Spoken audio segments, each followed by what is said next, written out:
ഏകദേശം 1 വർഷം മുമ്പ് ഒരു 35 വയസ്സുള്ള ചെറുപ്പക്കാരൻ എമർജൻസി ഡിപ്പാർട്ട്മെന്റിൽ നെഞ്ചുവേദനയായിട്ട് വന്നു.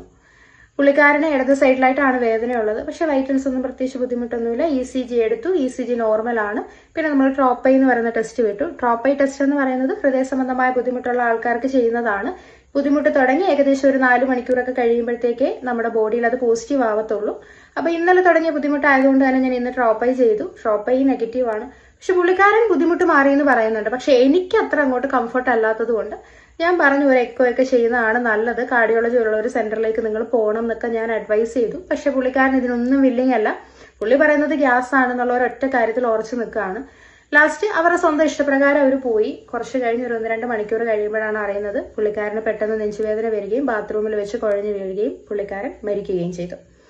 അപ്പം ഇതിൽ നിന്ന് ഞാൻ നിങ്ങളോട് പറയാൻ ഉദ്ദേശിക്കുന്നത്, നമ്മളൊരു ECG എടുത്തോട്ടെ എന്ന് ചോദിച്ചാൽ പോലും അത് എന്തോ പൈസ കൂടുതൽ നമ്മൾ അവരിൽ നിന്ന് മേടിക്കാനാണെന്ന് ചിന്തിക്കുന്ന ഒരു സമൂഹമാണ് നമുക്കുള്ളത്.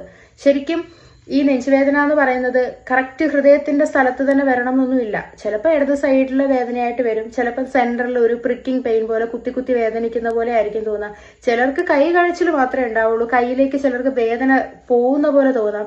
ചിലർക്ക് ഈ പറയുന്ന പോലെ നെക്കിലോ ജോയിലൊക്കെ എന്തോ ഒരു ഡിസ്കംഫേർട്ട് മാത്രം തോന്നുന്നവരും ഉണ്ട്. അങ്ങനെയുള്ള പേഷ്യൻസ്, ഇവൻ വേറെ ചെസ്റ്റ് പെയിൻ ഒന്നും ഇല്ലാതെ തോന്നുന്ന ആൾക്കാരും ഉണ്ട്. അതുപോലെ തന്നെ ചിലർക്ക് അബ്ഡമിനൽ പെയിൻ ആയിട്ടായിരിക്കും പ്രസന്റ് ചെയ്യുന്നത്. വയറുവേദനയായിട്ട് വരുന്നവർക്ക് MI ഉണ്ടാവാറുണ്ട്.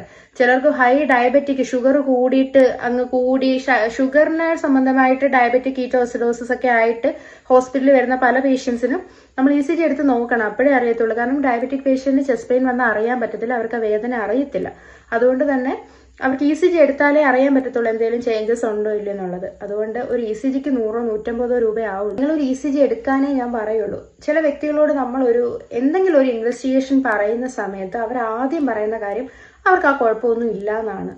പക്ഷേ നമ്മൾ ഒരിക്കലും ഒരു കുഴപ്പമുണ്ട് എന്ന് ഉറപ്പിക്കാൻ വേണ്ടി മാത്രമല്ല നമ്മൾ ഈ ഇൻവെസ്റ്റിഗേഷൻസ് ചെയ്യുന്നത്. ആ കുഴപ്പം നമുക്ക് ഇല്ല എന്നുള്ളത് ഉറപ്പിക്കാൻ കൂടിയാണ്. നമ്മൾ ഉണ്ടോ ഇല്ലയോ എന്നറിയാതെ മുന്നോട്ട് പോകുന്നതിനേക്കാൾ എത്രയോ ഭേദമാണ് നമുക്ക് ഇല്ല എന്നറിഞ്ഞിട്ട് പോകുന്നത്.